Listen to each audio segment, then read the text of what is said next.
యూదుల్ని ప్రపంచంలో ఎక్కడున్నా అంతమొందిస్తాం. ఇప్పుడు ఈ ఇస్లామిక్ తీవ్రవాద శక్తులు ఇద్దరిని టార్గెట్ చేసింది ప్రపంచంలో. ఒకటి యూదులు, రెండవది హిందువులు.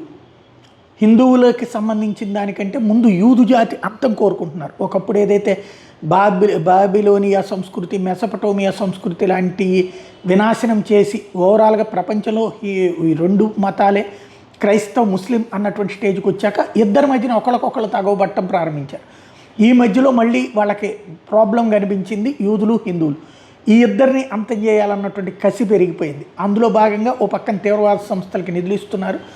ఆ నిధులతో హిందువుల మీద దాడులు జరుగుతున్నాయి. అయితే ఇక్కడ మోడీ వచ్చాక కంట్రోల్ చేసుకొచ్చారు. కానీ అంతర్జాతీయ సమాజంలో ట్రంప్ వీళ్ళందరూ వచ్చిన తర్వాత లిబరల్గా వ్యవహరిస్తున్నటువంటి నేపథ్యంలో అక్కడ టార్గెట్లు అనేటటువంటిది యూదుల మీదన పెట్టుకున్నారు. డైరెక్ట్గా అమెరికా వాళ్ళ మీదనో యూరప్ దేశాల మీదనో పెడితే పట్టించుకుంటారు, సీరియస్గా తీసుకుంటారు. అదే యూదుల మీదనైతే సీరియస్గా తీసుకోరు. ఇజ్రాయెల్ వాళ్ళు కాబట్టి అంతవరకే అన్నట్టు ఉంటుంది. తాజాగా ఏదో సిడ్నీలోని బాండీ బీచ్లో జరిగిన మాస్ షూటింగ్కి సంబంధించి ఇదే కారణమని భావిస్తున్నారు.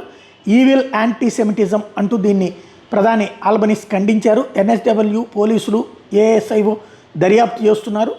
అతిపెద్దదైనటువంటి తీవ్రవాద కార్యకలాపం అన్నటువంటిది ఇప్పుడు అర్థమైంది అందరికీ.